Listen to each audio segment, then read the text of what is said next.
ಮಿತ್ರರೇ ನಮಸ್ಕಾರ. ಮಿತ್ರರೇ, ಲೋಕಸಭಾ ಅಧಿವೇಶನ ನಡೀತಾ ಇದೆಯಲ್ಲ, ಈ ಸಂದರ್ಭದಲ್ಲಿ ವಿಪಕ್ಷಗಳು ದೊಡ್ಡ ಮಟ್ಟದಲ್ಲಿ SIR ವಿರುದ್ಧವಾಗಿ ಪ್ರತಿಭಟನೆಯನ್ನ ಮಾಡ್ತಾ ಇದ್ವು.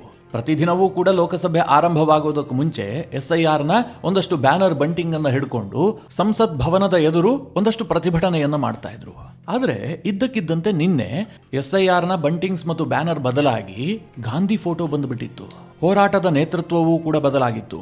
ಈ ಹಿಂದೆ ರಾಹುಲ್ ಗಾಂಧಿ ಅವರು ನೇತೃತ್ವವನ್ನು ವಹಿಸಿಕೊಳ್ತಾ ಇದ್ರೆ, ಈಗ ಪ್ರಿಯಾಂಕಾ ಗಾಂಧಿ ಅವರು ಗಾಂಧಿ ಫೋಟೋ ಹಿಡ್ಕೊಂಡು ಪ್ರತಿಭಟನೆಯನ್ನ ಮಾಡ್ತಾ ಇದ್ರು. ಮಿತ್ರರೇ, ಇದಕ್ಕೆ ಎರಡು ಪ್ರಮುಖ ಕಾರಣ ಇದೆ. ಮೊದಲನೇದಾಗಿ, ಹೋರಾಟದ ನೇತೃತ್ವ ಯಾಕೆ ಬದಲಾಗಿತ್ತು ಕೇಳಿದ್ರೆ, ರಾಹುಲ್ ಗಾಂಧಿ ಈ ದೇಶದಲ್ಲಿಲ್ಲ.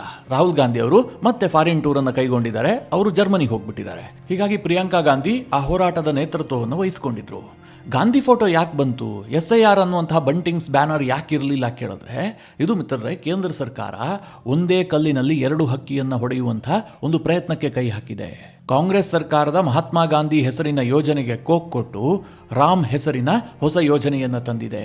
ಇದು ಬಹಳ ಇಂಪಾರ್ಟೆಂಟ್ ಆದಂತಹ ಬೆಳವಣಿಗೆ. ಒಂದು ರೀತಿಯಲ್ಲಿ ಕೇಂದ್ರದ ಮಾಸ್ಟರ್ ಸ್ಟ್ರೋಕ್ ಅಂತಲೇ ಇದನ್ನ ಕರೆಯಲಾಗ್ತಾ ಇದೆ.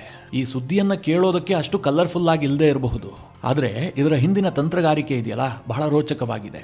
ಯಾಕೋಸ್ಕರವಾಗಿ ಕೇಂದ್ರ ಸರ್ಕಾರ ಈ ಯೋಜನೆಯನ್ನ ಈ ಸಂದರ್ಭದಲ್ಲಿ ತಂದಿದೆ, ಇದರ ಹಿನ್ನೆಲೆ ಏನು, ಇದರಿಂದ ಏನು ಪರಿಣಾಮ ಆಗತ್ತೆ, ಹೇಗೆ ವಿಪಕ್ಷಗಳನ್ನು ಟ್ರ್ಯಾಪ್ ಮಾಡುವಂತಹ ಕೆಲಸಕ್ಕೆ ಕೇಂದ್ರ ಸರ್ಕಾರ ಕೈ ಹಾಕಿದೆ, ಇದೆಲ್ಲದರ ಬಗ್ಗೆ ಈ ವಿಡಿಯೋದಲ್ಲಿ ನಿಮಗೆ ಸ್ವಲ್ಪ ಡೀಟೇಲ್ ಆಗಿ ಮಾಹಿತಿಯನ್ನು ಕೊಡುವಂತಹ ಪ್ರಯತ್ನ ಮಾಡ್ತೀನಿ.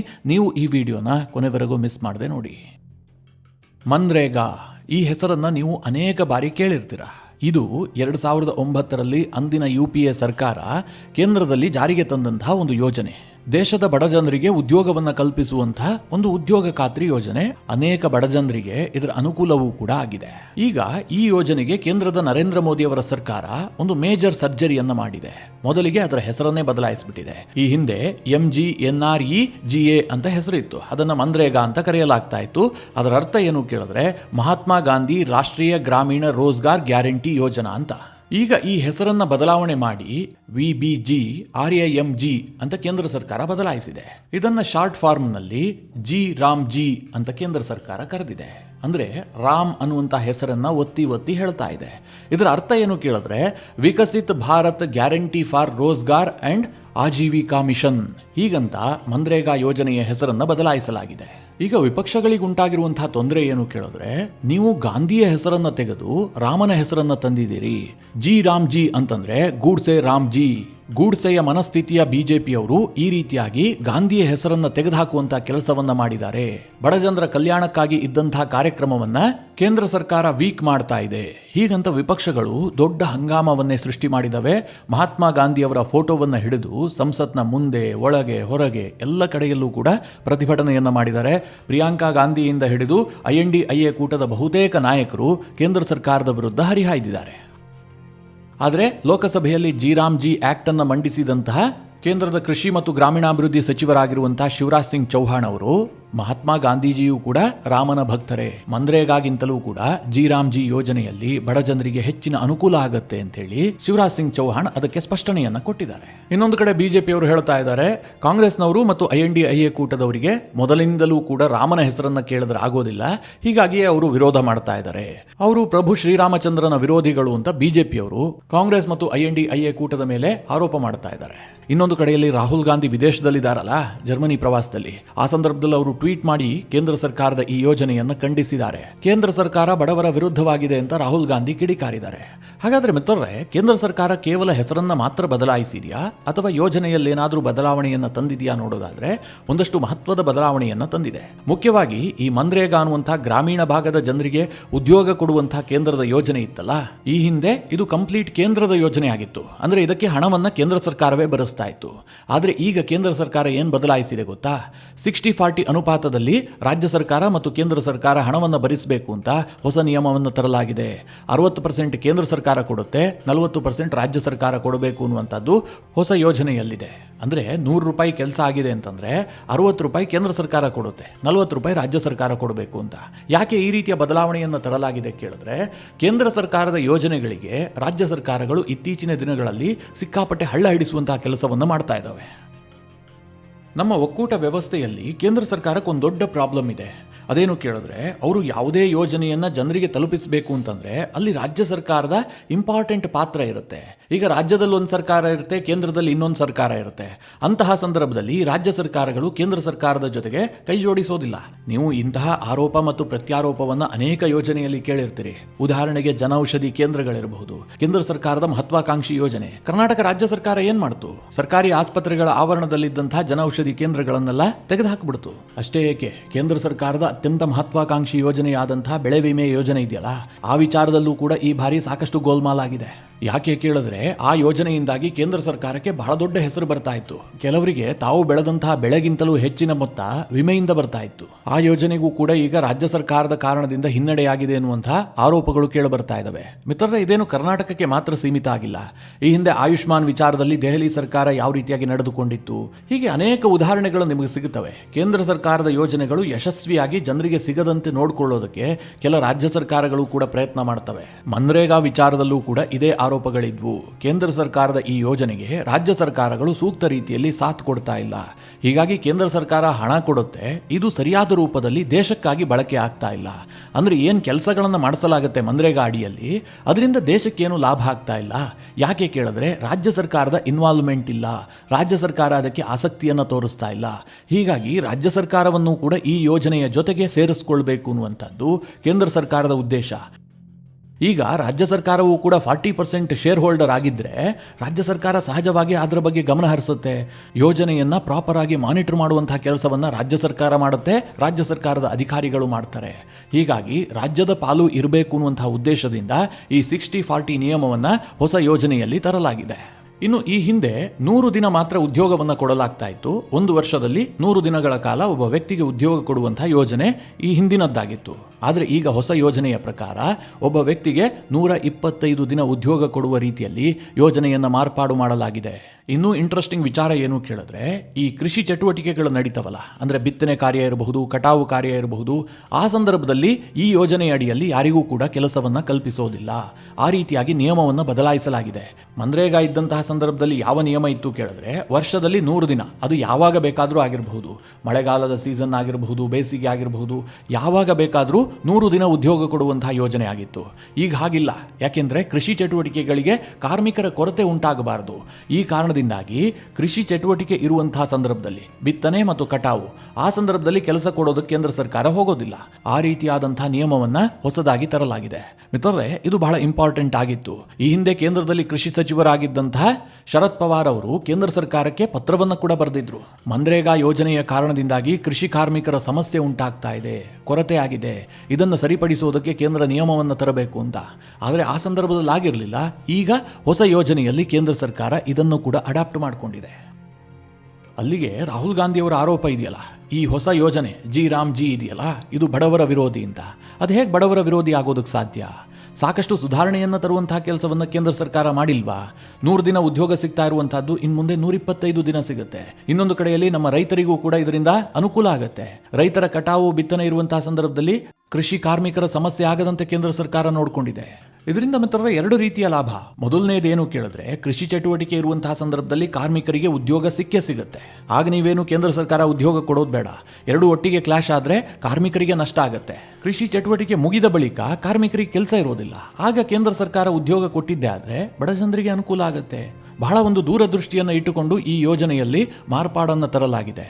ಯಾಕೆ ಈ ಯೋಜನೆಯಲ್ಲಿ ಬದಲಾವಣೆಯನ್ನು ತರಲಾಗಿದೆ ಕೇಳಿದ್ರೆ, ಕೇಂದ್ರ ಸರ್ಕಾರ ಬಹಳ ಸ್ಪಷ್ಟ ಶಬ್ದಗಳಲ್ಲಿ ಹೇಳಿದೆ, ನಾವು 2047ರ ವಿಕಸಿತ ಭಾರತದ ಕನಸನ್ನು ಹೊಂದಿದ್ದೀವಿ. ಅಂದರೆ 2047ಕ್ಕೆ ಭಾರತ ವಿಶ್ವದ ಅಭಿವೃದ್ಧಿ ಹೊಂದಿದಂತಹ ದೇಶ ಆಗಬೇಕು ಅನ್ನುವಂಥದ್ದು ಪ್ರಧಾನಿ ನರೇಂದ್ರ ಮೋದಿ ಅವರ ಗುರಿ. ಅದಕ್ಕೋಸ್ಕರವಾಗಿ ಈ ಬಡ ಜನರಿಂದ ಏನು ಕೆಲಸ ಮಾಡಿಸ್ಕೊಳ್ಳಲಾಗ್ತಾ ಇದೆಯಲ್ಲ ಮನ್ರೇಗಾ ಅಡಿಯಲ್ಲಿ, ಅದನ್ನು ದೇಶದ ಹಿತಕ್ಕೆ ಅನುಸಾರವಾಗಿ ನಾವು ಬದಲಾಯಿಸಿಕೊಳ್ಳಬೇಕು. ಸುಮ್ಮನೆ ಎಲ್ಲೋ ಗುಂಡಿ ತೋಡೋದು, ಇನ್ನೆಲ್ಲೋ ರಸ್ತೆಗೆ ಮಣ್ಣು ಹಾಕೋದು, ಈ ಕೆಲಸಕ್ಕೆ ಮಾತ್ರ ಸೀಮಿತ ಆಗಬಾರದು. ಕಾರ್ಮಿಕರು ಏನು ಕೆಲಸ ಮಾಡ್ತಾರೋ ಅದು ದೇಶದ ಅಭಿವೃದ್ಧಿಗೆ ಪೂರಕವಾಗಿರಬೇಕು. ಅಂತಹ ಕೆಲಸವನ್ನು ನಾವು ಕೊಡಬೇಕು ಅನ್ನುವಂತಹ ದೃಷ್ಟಿಯಿಂದ ಯೋಜನೆಗೆ ಬದಲಾವಣೆಯನ್ನು ತಂದಿದ್ದೀವಿ ಅಂತ ಕೇಂದ್ರ ಸರ್ಕಾರ ಸ್ಪಷ್ಟನೆಯನ್ನು ಕೊಟ್ಟಿದೆ. ಇನ್ನು ಮಿತ್ರರೇ, ಈ ಮನ್ರೇಗಾ ಇದೆಯಲ್ಲ, ಇದರ ಕ್ರೆಡಿಟ್ ಅನ್ನು ಕಾಂಗ್ರೆಸ್ ಅವರು ತೆಗೆದುಕೊಳ್ತಾರೆ. ಯಾಕೆಂತಂದ್ರೆ ಆ ಹೆಸರನ್ನ ಇಟ್ಟಿದ್ದು ನಾವು, ಆ ಯೋಜನೆಯನ್ನ ಜಾರಿಗೆ ತಂದಿದ್ದು ನಾವು, ಇದು ನಮ್ಮ ಯಶಸ್ಸು ಅಂತ ಕಾಂಗ್ರೆಸ್ನವರು ಹೇಳ್ಕೊಳ್ತಾರೆ. ಬಿಜೆಪಿಯವರು ಈ ಹಿಂದೆ ಅದನ್ನು ಟೀಕಿಸ್ತಾ ಇದ್ರು, ನರೇಂದ್ರ ಮೋದಿ ಅವರು ಕೂಡ ಟೀಕಿಸಿದ್ರು. ಆದರೆ ಟೀಕಿಸಿದ ಮಾತ್ರಕ್ಕೆ ಆ ಯೋಜನೆಯನ್ನು ಹಳ್ಳ ಹಿಡಿಯುವಂತೆ ಮಾಡಿಲ್ಲ. ಅದನ್ನು ಇನ್ನಷ್ಟು ಬಲಪಡಿಸುವಂತಹ ಕೆಲಸವನ್ನು ಕೇಂದ್ರ ಸರ್ಕಾರ ಮಾಡಿದೆ. ಅದು ಹೇಗೆ ಎನ್ನುವಂಥದ್ದನ್ನು ಅಂಕಿಅಂಶಗಳೇ ಸಾಬೀತುಪಡಿಸ್ತಾ ಇದ್ದಾವೆ. ಮಿತ್ರರೇ, 2006-2007 ಸಾಲಿನಲ್ಲಿ ಇದು ಮನ್ರೇಗಾ ಇರಲಿಲ್ಲ, ಆಗ ನರೇಗಾ ಯೋಜನೆ ಇತ್ತು. ಆ ಸಂದರ್ಭದಲ್ಲಿ UPA ಸರ್ಕಾರ ಈ ಯೋಜನೆಗಾಗಿ ಒಟ್ಟು 11,300 ಕೋಟಿಯಷ್ಟು ವೆಚ್ಚ ಮಾಡಿತ್ತು. ಅದೇ ಮಿತ್ರರೇ, 2013-2014 ಸಾಲಿನಲ್ಲಿ ಇದು ಮನ್ರೇಗಾ ಆಗಿತ್ತು. ಆಗ UPA ಸರ್ಕಾರ ಒಟ್ಟು 33,000 ಕೋಟಿಯನ್ನು ಈ ಯೋಜನೆಗಾಗಿ ವೆಚ್ಚ ಮಾಡಿತ್ತು. ಅದೇ ಈಗ 2024-25 ಸಾಲಿನಲ್ಲಿ ನರೇಂದ್ರ ಮೋದಿಯವರ ಸರ್ಕಾರ ಈ ಯೋಜನೆಗೋಸ್ಕರವಾಗಿ ವಾರ್ಷಿಕ 86,000 ಕೋಟಿಯಷ್ಟು ವೆಚ್ಚ ಮಾಡ್ತಾ ಇದೆ. ಮಿತ್ರರೇ, ಎಲ್ಲಿನ 11,300 ಕೋಟಿ, ಎಲ್ಲಿನ 86,000 ಕೋಟಿ, ಹೋಲಿಕೆ ಮಾಡೋದಕ್ಕಾದರೂ ಸಾಧ್ಯ ಇದೆಯಾ? ಒಟ್ಟಾರೆಯಾಗಿ UPA ಸರ್ಕಾರ ಈ ಯೋಜನೆಗಾಗಿ ವೆಚ್ಚ ಮಾಡಿದ್ದು ಕೇವಲ 2 ಲಕ್ಷ ಕೋಟಿ ಮಾತ್ರ. ಅದೇ NDA ಸರ್ಕಾರ ಈ 10 ವರ್ಷದ ಅವಧಿಯಲ್ಲಿ ಒಟ್ಟು 8 ಲಕ್ಷ ಕೋಟಿಯಷ್ಟು ಈ ಯೋಜನೆಗಾಗಿ ವೆಚ್ಚ ಮಾಡಿದೆ. ಇದರಿಂದಲೇ ಗೊತ್ತಾಗೋದಿಲ್ವಾ ಬಡವರಿಗೆ ಯಾರು ಹೆಚ್ಚಿನ ಉದ್ಯೋಗ ಕೊಟ್ಟಿದ್ದಾರೆ, ಯಾರು ಹೆಚ್ಚಿನ ಹಣ ಕೊಟ್ಟಿದ್ದಾರೆ ಅಂತ. ಇನ್ನು ಕಾಂಗ್ರೆಸ್ ಮತ್ತು INDIA ಕೂಟದವರಿಗೆ ಈಗ ಕೇಂದ್ರ ಸರ್ಕಾರ ಹೆಸರನ್ನು ಬದಲಾಯಿಸಿರುವುದರ ಬಗ್ಗೆ ಆಪತ್ತಿದೆಯಲ್ಲ, ಅಂದರೆ ಮಹಾತ್ಮ ಗಾಂಧಿ ಹೆಸರನ್ನು ತೆಗೆದು ರಾಮನ ಹೆಸರನ್ನು ತಂದಿದ್ದಾರೆ ಅಂತ. ಈ ಯೋಜನೆಯ ಹೆಸರು ಬದಲಾಗಿದ್ದು ಇದೇ ಮೊದಲೇನಲ್ಲ. 1977ರಿಂದ ನಿರಂತರವಾಗಿ ಈ ಯೋಜನೆಗೆ ಹೊಸ ರೂಪವನ್ನು, ಹೊಸ ಹೆಸರನ್ನು ಕೊಡಲಾಗಿದೆ. 1977ರಲ್ಲಿ ಫುಡ್ ಫಾರ್ ವರ್ಕ್ ಅಂತ ಈ ಯೋಜನೆಯ ಹೆಸರಿತ್ತು. 1980ರಲ್ಲಿ ನ್ಯಾಷನಲ್ ರೂರಲ್ ಎಂಪ್ಲಾಯ್ಮೆಂಟ್ ಯೋಜನಾ ಅನ್ನುವಂಥ ಹೆಸರನ್ನು ಇಡಲಾಯಿತು. 1983ರಲ್ಲಿ rural landless employment guarantee programme ಅಂತ ಹೆಸರು ಬದಲಾಯಿಸಲಾಗಿತ್ತು. 1989ರಲ್ಲಿ ಅಂದರೆ ರಾಜೀವ್ ಗಾಂಧಿಯವರ ಕಾಲದಲ್ಲಿ ಜವಾಹರ್ ರೋಜ್ಗಾರ್ ಯೋಜನಾ ಅಂತ ಈ ಯೋಜನೆಗೆ ಹೆಸರಿಡಲಾಯಿತು.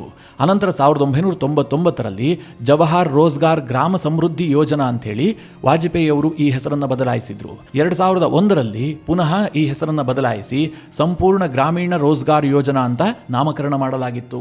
ಅನಂತರ 2004ರಲ್ಲಿ ನ್ಯಾಷನಲ್ ಫುಡ್ ಫಾರ್ ವರ್ಕ್ ಅಂತ ಈ ಯೋಜನೆಯ ಹೆಸರನ್ನು ಬದಲಾಯಿಸಲಾಯಿತು. 2006ರಲ್ಲಿ NREGA, national rural employment programme guarantee act ಅಂತ ಮನಮೋಹನ್ ಸಿಂಗ್ ಸರ್ಕಾರ ತಂತು. ಪುನಃ 2009ರಲ್ಲಿ ಇದನ್ನು ಮನ್ರೇಗಾ ಮಾಡಿದ್ದು ಕೂಡ ಮನಮೋಹನ್ ಸಿಂಗ್ ಸರ್ಕಾರವೇ. ಅಂದರೆ ಮನಮೋಹನ್ ಸಿಂಗ್ ಅವರ ಅವಧಿಯಲ್ಲೇ 3 ಬಾರಿ ಹೆಸರು ಬದಲಾವಣೆ ಆಗಿದೆ. ಮಿತ್ರರೇ, ಈ ವಿಚಾರದಲ್ಲಿ ಯಾರೂ ಹರಿಶ್ಚಂದ್ರರಲ್ಲ. ಯಾಕೆ ಹೆಸರನ್ನು ಬದಲಾಯಿಸ್ತಾರೆ ಅಂತಂದರೆ, ಈ ಹಿಂದಿನ ಹೆಸರನ್ನೇ ಇಟ್ಟುಕೊಂಡ್ರೆ ಆ ಯೋಜನೆಯಲ್ಲಾದಂತಹ ಪ್ರಗತಿಯನ್ನು ಇವರು ಹೇಳ್ಕೊಳ್ಳುವಂತಹ ಸಂದರ್ಭದಲ್ಲಿ ಇವರಿಗೊಂಥರ ಮುಜುಗರ ಆಗ್ತಾ ಇರುತ್ತೆ. ಈಗ ಮನ್ರೇಗಾ ಯೋಜನೆಯಿಂದಾಗಿ ನಾವು ಇಷ್ಟು ಜನರಿಗೆ ಲಾಭ ಮಾಡಿಕೊಟ್ವಿ ಅಂತಂದರೆ ಕಾಂಗ್ರೆಸ್ನವ್ರು ಹೇಳ್ತಾರೆ ಆ ಯೋಜನೆ ನಮ್ಮದಲ್ವಾ ಅಂತ. ಅದಕ್ಕೆ ಹೆಸರು ಬದಲಾಯಿಸುವಂತಹ ಪ್ರಯತ್ನವನ್ನು ಎಲ್ಲ ಸರ್ಕಾರಗಳು ಕೂಡ ಮಾಡ್ತವೆ. ಹಾಗೆ ನೋಡೋಕೆ ಹೋದರೆ ಮನ್ರೇಗಾ ಯೋಜನೆಗೆ ಶಕ್ತಿ ತುಂಬಿರುವಂತಹ ನರೇಂದ್ರ ಮೋದಿ ಅವರು 11 ವರ್ಷದಿಂದ ಅದರ ಹೆಸರನ್ನು ಬದಲಾಯಿಸಿರಲಿಲ್ಲ. ಅದಕ್ಕೆ ಇನ್ನೂ ಒಂದು ಕಾರಣ ಇದ್ದಿರಬಹುದು. ಯಾಕೆ ಅಂತಂದರೆ ಅದು ನೆಹರು ಗಾಂಧಿ ಪರಿವಾರದ ಹೆಸರಿನಲ್ಲಿ ಇಲ್ಲದೇ ಇತ್ತು. ಮಹಾತ್ಮ ಗಾಂಧೀಜಿಯವರ ಹೆಸರಿನಲ್ಲಿ ಯೋಜನೆ ಇತ್ತು ಅನ್ನುವ ಕಾರಣಕ್ಕೋಸ್ಕರವಾಗಿ ಮೋದಿ ಅದಕ್ಕೆ ಕೈ ಹಾಕಿರಲಿಲ್ವೇನೋ. ಆದರೆ ಈಗ ಮನಸ್ಸು ಮಾಡಿದರೆ ಹೆಸರನ್ನು ಬದಲಾಯಿಸಬೇಕು, ಯೋಜನೆಗೆ ಹೊಸ ರೂಪ ಕೊಡಬೇಕು ಅಂತ. ಇದರ ಹಿಂದೆ ಇನ್ನೊಂದು ಮಾಸ್ಟರ್ ಸ್ಟ್ರೋಕ್ ಇದೆ ಅಂತಲೂ ಕೂಡ ವಿಶ್ಲೇಷಣೆಗಳು ಕೇಳಿಬರ್ತಾ ಇದೆ. ಅದೇನು ಕೇಳಿದ್ರೆ, ಸದ್ಯ ಮಿತ್ರರೇ SIR ವಿಚಾರವಾಗಿ ವಿಪಕ್ಷಗಳು ಹಂಗಾಮವನ್ನು ಸೃಷ್ಟಿ ಮಾಡಿದಾವೆ. SIR ಅಂತ ಪ್ರತಿಭಟನೆಗಳ ಮೇಲೆ ಪ್ರತಿಭಟನೆಯನ್ನ ಮಾಡ್ತಾ ಇದ್ದಾವೆ. ಈ ವಿಪಕ್ಷಗಳನ್ನು ಸ್ವಲ್ಪ ಡೈವರ್ಟ್ ಮಾಡೋದಕ್ಕೂ ಕೂಡ ಈ ಹೆಸರನ್ನ ಬದಲಾಯಿಸಿದ್ದಿರಬಹುದು ಅನ್ನುವಂಥ ವ್ಯಾಖ್ಯಾನಗಳು ಕೂಡ ಇದ್ದಾವೆ. ಯಾಕೆ ಕೇಳಿದ್ರೆ, ಈಗ ಮನ್ರೇಗಾ ಹೆಸರು ತೆಗಿತಿದ್ದ ಹಾಗೆ ಕಾಂಗ್ರೆಸ್ನವರು ಬೊಬ್ಬೆ ಹೊಡೆಯೋದಕ್ಕೆ ಶುರು ಮಾಡ್ತಾರೆ. ಮಹಾತ್ಮ ಗಾಂಧೀಜಿ ಹೆಸರು ತೆಗೆದು ಬಿಟ್ರು, ಇವರು ಗೂಡ್ಸೆ ಮನಸ್ಥಿತಿಯವರು, ಇವರು ಗೂಡ್ಸೆಯ ಆರಾಧಕರು ಅಂತ. ಇಲ್ಲದೆ ಹೋದ್ರೆ ಸೂಕ್ಷ್ಮವಾಗಿ ಗಮನಿಸಿ, ಈಗ ಕೇಂದ್ರ ಸರ್ಕಾರ VBG-RAM-G ಅಂತ ಈ ಯೋಜನೆಗೆ ಹೆಸರು ಕೊಟ್ಟಿದೆಯಲ್ಲ, ಇದನ್ನ ಕೂಡಿಸಿ ಬರೆದು ಬಿಟ್ಟಿದ್ರೆ ವಿವಾದವೇ ಆಗ್ತಾ ಇರಲಿಲ್ಲ. VBG-RAM-G ಅಂತ ಕೇಂದ್ರ ಸರ್ಕಾರ ಏನು ಮಾಡಿದೆ ಗೊತ್ತಾ? VBಯನ್ನು ಸಪ್ರೇಟಾಗಿ ಬರೆದಿದೆ, Gಯನ್ನು ಸಪ್ರೇಟಾಗಿ ಬರೆದಿದೆ, ರಾಮನ್ನು ಮಾತ್ರ ಕೂಡಿಸಿದೆ, ನಂತರ Gಯನ್ನು ಬರೆದಿದೆ. ಅಂದರೆ ರಾಮ್ ಅನ್ನುವಂತಹ ಪದ ಹೈಲೈಟ್ ಆಗುವಂತೆ ಕೇಂದ್ರ ಸರ್ಕಾರ ನೋಡಿಕೊಂಡಿದೆ. ನಿಮಗೆಲ್ಲ ಗೊತ್ತೇ ಇದೆ, ಕಾಂಗ್ರೆಸ್ನವರಿಗೂ ರಾಮನಿಗೂ ಆಗಬರೋದಿಲ್ಲ. ಸಹಜವಾಗಿ ಅವರು ಇದಕ್ಕೆ ವಿರೋಧ ವ್ಯಕ್ತ ಮಾಡ್ತಾರೆ. ಆಗ ಗಾಂಧೀಜಿ ಹೆಸರನ್ನು ಮುಂದೆ ತರಲೇಬೇಕಲ್ವಾ? ಯಾಕೆಂದರೆ ಈ ಹಿಂದೆ ಗಾಂಧಿ ಹೆಸರಿತ್ತು, ಗಾಂಧಿಯ ವಿರೋಧಿಗಳು ಇವರು ಅಂಥೇಳಿ ಗಾಂಧಿ ಫೋಟೋ ಹಿಡ್ಕೊಂಡು ಇವರು ಪ್ರತಿಭಟನೆಯನ್ನು ಶುರು ಮಾಡ್ತಾರೆ. ಕೇಂದ್ರ ಸರ್ಕಾರಕ್ಕೆ ಬೇಕಾಗಿದ್ದು ಕೂಡ ಅದೇ. ನಿಮಗೆ ನೆನಪಿರಲಿ, ಗಾಂಧಿಯ ಹೆಸರಿನಲ್ಲಿ ಈ ದೇಶದಲ್ಲಿ ಎಷ್ಟೇ ಪ್ರತಿಭಟನೆ ನಡೆದರೂ ಕೂಡ ಅದರಿಂದ ರಾಜಕೀಯವಾಗಿ ಏನೂ ಬದಲಾವಣೆ ಆಗೋದಿಲ್ಲ. ಮಿತ್ರರೇ, ಇದನ್ನು ನಾನು ಬಹಳ ಸೂಚ್ಯವಾಗಿ ಹೇಳ್ತಾ ಇದ್ದೀನಿ. ಗಾಂಧೀಜಿ ಈ ದೇಶದ ರಾಷ್ಟ್ರಪಿತ ಅಂತ ಕರೆಸಿಕೊಂಡಿರಬಹುದು, ಆದರೆ ಗಾಂಧೀಜಿ ಹೆಸರು ಹೇಳಿದ್ರೆ ಒಂದೇ ಒಂದು ಓಟು ಬರೋದಿಲ್ಲ. ಯಾಕೆ ಅಂತಂದರೆ ಗಾಂಧೀಜಿಗೆ ಪ್ರಬಲವಾದಂಥ ಸಮುದಾಯದ ಬೆಂಬಲ ಇಲ್ಲ. ಈಗ ಅಂಬೇಡ್ಕರ್ ಅಂತಿದ್ದ ಹಾಗೆ ಇಡೀ ದಲಿತ ಸಮುದಾಯ ಎದ್ದು ನಿಲ್ಲುತ್ತೆ. ಅಂಬೇಡ್ಕರ್ ಫೋಟೋ ಹಿಡಿದು ಪ್ರತಿಭಟನೆ ಮಾಡಿದ್ದೇ ಆದರೆ ಅದಕ್ಕೊಂದು ಬೆಲೆ ಬರುತ್ತೆ. ಗಾಂಧೀಜಿ ಫೋಟೋ ಹಿಡ್ಕೊಂಡು ಪ್ರತಿಭಟನೆ ಮಾಡಿದ್ರೆ ಅದು ಪ್ರತಿಭಟನೆಯಾಗಿ ಅಷ್ಟೇ ಕಾಣುತ್ತೆ, ಸಮುದಾಯದ ಬೆಂಬಲ ಸಿಗೋದಿಲ್ಲ. ಕೇಂದ್ರ ಸರ್ಕಾರಕ್ಕೆ ಬೇಕಾಗಿದ್ದು ಕೂಡ ಅದೇ. SIR ಪ್ರತಿಭಟನೆಯನ್ನು ಸ್ವಲ್ಪ ದಿಕ್ಕು ತಪ್ಪಿಸುವ ಪ್ರಯತ್ನವಾಗಿ ಕೇಂದ್ರ ಸರ್ಕಾರ ಈ ರೀತಿಯಾಗಿ ಒಟ್ಟಾರೆಯಾಗಿ ಮನ್ರೇಗಾ ಯೋಜನೆಯ ಹೆಸರನ್ನ ದಿಢೀರಂತ ಬದಲಾಯಿಸಿರಬಹುದು ಅನ್ನುವಂಥ ವ್ಯಾಖ್ಯಾನಗಳಿದ್ದಾವೆ. ಮಿತ್ರರೇ, ಇದೇ ಸತ್ಯ ಅಂತಲ್ಲ, ಒಂದು ರಾಷ್ಟ್ರ ಮಟ್ಟದಲ್ಲಿ ಚರ್ಚೆ ಆಗ್ತಾ ಇರುವಂತಹ ವಿಚಾರ. ಯಾಕೆಂದ್ರೆ ರಾಜಕಾರಣಿಗಳು ಇಂತಹ ತಂತ್ರಗಾರಿಕೆಯನ್ನು ಅನೇಕ ಬಾರಿ ಬಳಸ್ತಾರೆ ಕೂಡ. ನಾನು ಇದನ್ನು ಸುಮ್ಮನೆ ಹೇಳ್ತಾ ಇಲ್ಲ, ಅನೇಕ ಬಾರಿ ನೋಡಿದ್ದೀನಿ ಕೂಡ. ಹೇಗೆ ಇದು ವರ್ಕ್ ಆಗುತ್ತೆ ಅಂತಂದ್ರೆ, ಯಾವುದೋ ಒಂದು ಗಂಭೀರವಾದಂತಹ ವಿಚಾರ ಬಂದಿರುತ್ತೆ, ಮಾಧ್ಯಮಗಳು ಸರ್ಕಾರದ ಹಿಂದೆ ಬಿದ್ದಿರ್ತವೆ, ಪ್ರತಿನಿತ್ಯ ಅದನ್ನೇ ಪ್ರಶ್ನೆ ಮಾಡೋದಕ್ಕೆ ಶುರು ಮಾಡಿರ್ತವೆ. ಅಂತಹ ಸಂದರ್ಭದಲ್ಲಿ ಯಾವುದೋ ಡಿನ್ನರ್ ಮೀಟಿಂಗ್ ಮಾಡೋದು ಅಥವಾ ಇನ್ಯಾವುದೋ ಕೇಸ್ ತೆಗೆದು ಪೊಲೀಸರಿಂದ ರೈಡ್ ಮಾಡಿಸೋದು. ಆಗ ಮಾಧ್ಯಮಗಳು ಈ ಕೇಸನ್ನು ಬಿಡ್ತವೆ, ಆ ಕೇಸ್ನ ಹಿಂದೆ ಬೀಳುತ್ತವೆ. ಇದು ಸರ್ಕಾರದ ಒಂದು ಟ್ಯಾಕ್ಟಿಕ್ಸ್. ಇದನ್ನೇ ಕೇಂದ್ರ ಸರ್ಕಾರ ಜಿ ರಾಮ್ ಜಿ ವಿಚಾರದಲ್ಲೂ ಕೂಡ ಬಳಸಿದ್ದಿರಬಹುದಾ ಅನ್ನುವಂಥ ಒಂದು ಅನುಮಾನ ಇದೆ ಅಷ್ಟೇ. ಮಿತ್ರರೇ, ಒಟ್ಟಾರೆಯಾಗಿ ಈ ಯೋಜನೆಯ ಕುರಿತಾಗಿ ನಿಮ್ಮ ಅನಿಸಿಕೆ ಅಭಿಪ್ರಾಯಗಳೇನು? ಹೆಸರು ಬದಲಾಯಿಸಿದ್ದನ್ನು ನೀವು ಒಪ್ಕೊಳ್ತೀರಾ? ಅದು ಸರಿ ಇದೆ ಅಂತ ನೀವು ಭಾವಿಸ್ತೀರಾ? ನಿಮ್ಮ ಅನಿಸಿಕೆ ಅಭಿಪ್ರಾಯವನ್ನು ಕಮೆಂಟ್ ಮಾಡುವ ಮೂಲಕ ನಮಗೆ ತಿಳಿಸಿ. ಹಾಗೆ ನಿಮಗೆ ಈ ವಿಡಿಯೋ ಇಷ್ಟವಾದರೆ ಲೈಕ್ ಮಾಡಿ. ಜೊತೆಗೆ ನೀವಿನ್ನೂ ನಿಮ್ಮ ನೆಚ್ಚಿನ ಸಂಸ್ಕಾರ ಸೌರಭ ಯೂಟ್ಯೂಬ್ ಚಾನಲ್ನ ಸಬ್ಸ್ಕ್ರೈಬ್ ಮಾಡಿಲ್ಲ ಅಂತಾದರೆ ಈ ಕೂಡಲೇ ಸಬ್ಸ್ಕ್ರೈಬ್ ಮಾಡಿ. ಮುಂದಿನ ಎಲ್ಲ ಅಪ್ಡೇಟ್ಗಳ ನೋಟಿಫಿಕೇಷನ್ಗಾಗಿ ಬೆಲ್ ಐಕಾನ್ ಒತ್ತಿ.